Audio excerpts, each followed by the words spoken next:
kamu tuh kurang bersyukur deh, coba banyakin bersyukurnya. Kurang ibadah sih kamu, makanya sedih terus. Aku tuh capek sama semuanya. Aku sudah berusaha buat selalu senyum, ceria, dan tertawa di hadapan orang-orang, seakan-akan aku sedang baik-baik aja. Padahal aku sedih, kesepian, hampa, ingin marah dengan apa yang sedang kurasakan. Bukannya aku gak mau bersyukur, tapi aku sangat benci pada diriku sendiri. Aku ini cuma manusia gak berguna. Nah, mungkin itu beberapa kondisi yang pernah kita rasakan. Tapi tahukah kamu, terlalu membenci diri sendiri dan merasa tidak berguna merupakan salah satu tanda adanya masalah psikologis yang sedang kita alami.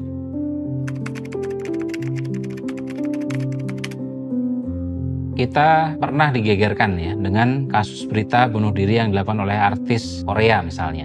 Dari dunia K-pop ada Sulli misalnya, karena tertekan dengan tuntutan fans, hingga aktor lain seperti Heath Ledger, pemain film Joker, diberitakan kalau Ledger mengalami depresi karena mendalami karakter Joker. Yang cukup menyedihkan tidak hanya itu, akhir-akhir ini juga ada kasus yang cukup viral di Indonesia yang mengabarkan adanya kasus bunuh diri dari seorang dokter yang sedang menempuh studi spesialis anestesi karena merasa tertekan. Dari berita-berita tersebut, sebenarnya apa yang menyebabkan orang-orang kemudian nekat melakukan bunuh diri? Apakah hanya karena depresi yang seperti diberitakan? Sebenarnya, kita juga tidak bisa memberikan satu alasan saja kenapa bunuh diri itu bisa terjadi. Mengapa? Karena penyebab dari bunuh diri itu sangat kompleks dan mungkin banyak ya. Tapi di video ini kita akan bahas mengenai depresi yang menjadi salah satu faktor resiko terjadinya bunuh diri. Menjadi pertanyaan juga, kenapa depresi memberikan dampak yang cukup signifikan dalam kehidupan. Depresi merupakan gangguan suasana hati atau mood. Mengapa disebut gangguan mood? Karena ketika kamu mengalami depresi, maka akan mempengaruhi suasana hati kamu. Emosi kamu juga terpengaruh.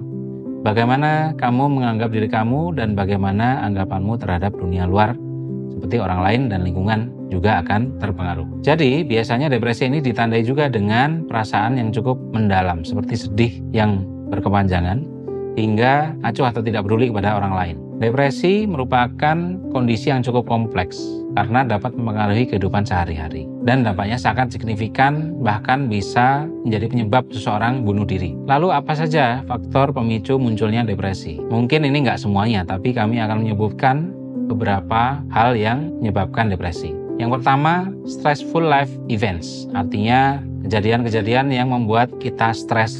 Setiap individu pasti mengalami kondisi atau peristiwa yang membuat kita stres.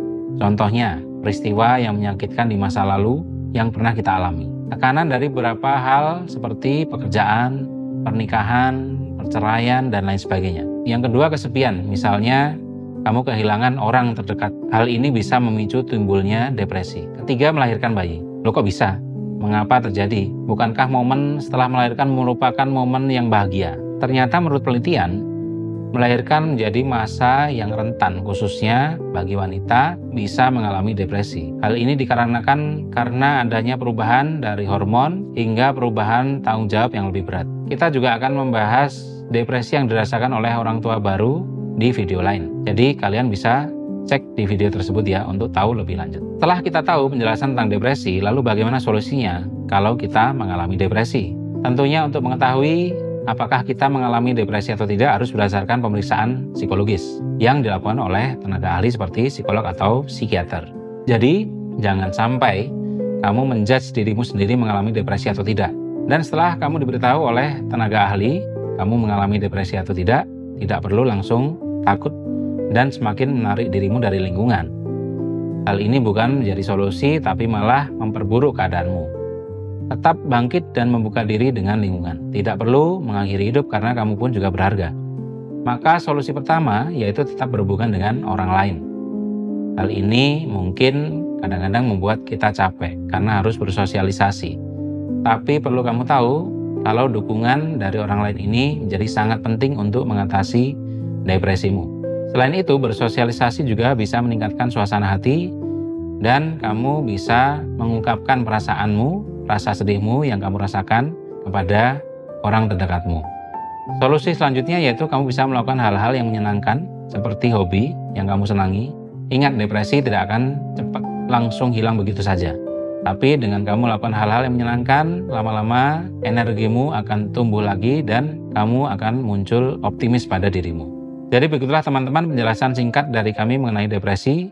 Ingat bahwa kamu juga berharga seperti orang-orang yang lain. Jangan lupa untuk like, komen, dan share ke teman-temanmu ya. Dan jangan lupa follow sosial media Healthing di bawah ini untuk konten menarik lainnya. Sampai jumpa di video berikutnya.